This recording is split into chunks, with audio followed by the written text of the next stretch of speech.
Shalom jemaat yang dikasihi Tuhan, pada kesempatan ini saya mau sampaikan pesan Tuhan tentang Tuhan pada musim gugur. Kenapa topik kita adalah Tuhan pada musim gugur, mengawali bulan November di beberapa belahan dunia sedang memasuki musim yang disebut dengan musim gugur. Nah, musim gugur adalah salah satu dari 4 musim di daerah beriklim sedang. Namun sesungguhnya musim gugur ini gugur yang bukan dalam konotasi yang seharusnya menjadi menakutkan, karena sesungguhnya merupakan masa peralihan dari musim panas ke musim dingin yang jarang kali diekspos juga, di mana musim gugur biasanya dimulai dengan gugurnya dedaunan ya, yang disebut rontok. Nah, dari sinilah makanya muncul musim gugur. Namun musim gugur juga merupakan musim panen bagi tanaman-tanaman yang bersemi pada musim semi. Nah, oleh karena itu yang seringkali tidak diekspos adalah musim gugur tidak hanya tentang daun yang rontok, namun juga tentang musim panen pada tanaman yang bersemi pada musim semi. Yakobus pasalnya yang kelima, ayat 7 sampai dengan ayat yang ke-11. Karena itu, saudara-saudara, sabarlah sampai kedatangan Tuhan. Sesungguhnya petani menantikan hasil yang berharga dari tanahnya, dan ia sabar sampai telah turun hujan musim gugur dan hujan musim semi. Kamu juga harus bersabar dan harus meneguhkan hatimu, karena kedatangan Tuhan sudah dekat. Saudara-saudara, janganlah kamu bersungut-sungut dan saling mempersalahkan, supaya kamu jangan dihukum. Sesungguhnya hakim telah berdiri di ambang pintu. Saudara-saudara, turutilah teladan penderitaan dan kesabaran para nabi yang telah berbicara demi nama Tuhan. Sesungguhnya kami menyebut mereka berbahagia, yaitu mereka yang telah bertekun. Kamu telah mendengar tentang ketekunan Ayub, dan kamu telah tahu apa yang pada akhirnya disediakan Tuhan baginya. Karena Tuhan Maha Penyayang dan penuh belas kasihan. Ada 1, 2, 3, 4 hal yang saya mau sampaikan dari pesan Tuhan ini tentang bagaimana menuju kepada sebuah musim kedatangan Tuhan. Maka akan ada masa peralihan yang terjadi. Nah, sementara kita yang hidup di zona kasih karunia ini ya, adalah musim peralihan, di mana peralihan menanti kedatangan Kristus kali yang kedua. Dan berikut juga tentang hal-hal yang terjadi dalam kehidupan kita sehari-hari, yang terjadi peralihan demi peralihan. Ini bukan tentang perubahan fokus yang kita harus lakukan, tetapi menyikapinya dengan benar karena keadaan yang situasinya berubah. Oleh karena itu, yang pertama, Alkitab mengajarkan dari Yakobus pasalnya yang kelima, ayat 7 sampai dengan ayat yang ke-11 adalah bersabarlah. Dalam bahasa Ibrani, erech. Dalam bahasa Yunani, makrotumia, di mana kesabaran bukanlah sesuatu yang pasif. Kesabaran adalah pengekangan atau penguasaan diri dalam menghadapi perlawanan yang menimbulkan amarah dan berguna dalam menghindari perselisihan. Kesabaran adalah kemampuan bertahan sampai akhir. Kesabaran membuat kita tidak kehilangan hidup. Oleh karena itu, bersabarlah, karena bersabar itu memberi penghiburan kepada orang lain yang melalui teladan kesabaran kita lakukan. Bersabarlah karena bersabar itu memastikan kamu bertemu dengan kesempatan yang menjadi bagianmu.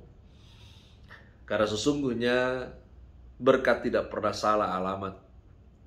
Mengalami Tuhan dalam janjinya, dalam hidup masa sekarang, itu butuh kesabaran. Karena itu bersabarlah, karena yang bersabar akan mengalami janji Tuhan dalam hidup masa sekarang. Nah, yang kedua, teguhkanlah hatimu. Menurut Kamus Besar Bahasa Indonesia, keteguhan memiliki arti kekuatan, juga memiliki arti ketetapan. Ini mengarah pada hati, iman, niat, dan sebagainya.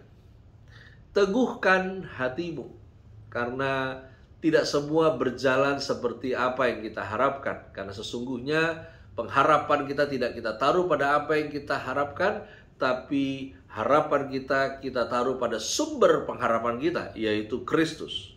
Nah, teguhkan hatimu ketika masa peralihan terjadi, ketika situasi berubah seolah Anda dan saya tidak bisa kendali, seolah kita tidak bisa menarik keadaan yang kita mau untuk terjadi.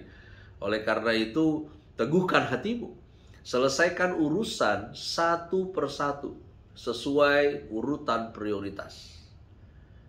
Karena kita meneguhkan hati pada kebenaran Tuhan, itu penting, itu harus, karena keadaan berlalu, musim berganti, namun firman Tuhan tinggal tetap. Karena itu fokus untuk melakukan prioritas kebenaran tanpa teralihkan. Oleh karena itu, mari ikuti kebenaran, bukan perasaan. Karena kita adalah umat perjanjian yang diikat oleh kebenaran, yang oleh Kristus di kayu salib, dan olehnya kebenaran itu adalah keberadaan dirinya. Oleh karena itu, ikuti kebenaran bukan perasaan, karena kita mengikat diri kita kepada kebenaran sebagai umat perjanjian, dan kita bukan umat perasaan. Nah, yang ketiga, turutilah teladan penderitaan para nabi. Taat sehingga kita menjadi orang yang mengerti maunya Tuhan. Karena tanpa ketaatan kita nggak akan paham akan maunya Tuhan. Karena hidup yang Kristus sudah berikan itu kita menerimanya, namun mengalami seluruhnya itu butuh respon ketaatan. Karena itu tujuan Tuhan harusnya menjadi lebih penting daripada keadaan sementara yang kita hadapi. Jangan mentuhankan keadaan yang sementara ini, karena segala hal bisa berubah di dunia yang kita hidupi sekarang. Oleh karena itu, mari respon dunia dengan perintahnya. Yang kita lakukan adalah perintahnya. Karena respon dunia terhadap perintahnya buat Anda dan saya nggak penting. Yang penting adalah respon Anda dan saya terhadap perintahnya. Itu menuruti teladan para nabi. Seperti apa itu? Begini, bicara tentang para nabi, tidak semua yang terjadi akhirnya dari pelayanan mereka, dari pesan Tuhan yang mereka sampaikan, itu terjadi perubahan yang baik. Beberapa generasi para nabi itu mengalami di mana kebenaran disampaikan, pesan Tuhan disampaikan, nggak ada yang berubah juga. Dan itu bukan urusan para nabi. Itu urusan mereka dengan Tuhan.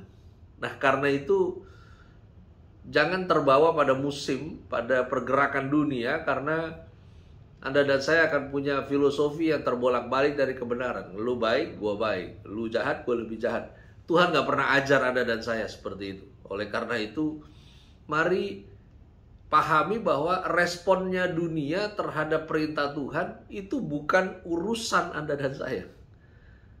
Urusan kita adalah melakukan perintahnya. Jadi, bagaimana dunia merespon kehidupan Anda yang menuruti perintahnya, itu nggak penting. Nah, yang terakhir, yang keempat, bertekunlah seperti Ayub. Ayub, masing-masing kita tahu bagaimana Alkitab memberi catatan narasi tentang kehidupan Ayub dan bagaimana kemudian hari dia mengalami pemulihan. Bertekunlah seperti Ayub dalam keadaan yang terus berubah, karena kualitas karakter itu ditentukan melalui proses. Tanpa proses, Anda dan saya tidak menghasilkan sebuah produk. Produk orang percaya yang disebut buah itu adalah karakter, di mana kepribadian Kristus memenuhi hidup Anda dan saya. Nah, bertekunlah seperti Ayub. Kenapa? Karena Tuhan itu berdaulat atas segala keadaan. Termasuk Tuhan membatasi penderitaan yang Anda dan saya harus tanggung. Dia membatasi. Tuhan membatasi setiap hal buruk yang mau mampir dalam kehidupan Anda dan saya. Karena sesungguhnya berkat Tuhan itu sudah tersedia. Tuhan tidak sedang mempersiapkan berkat-Nya buat Anda dan saya. Justru kita yang sedang dipersiapkan untuk berkat-Nya. Tuhan Yesus memberkati kita semua.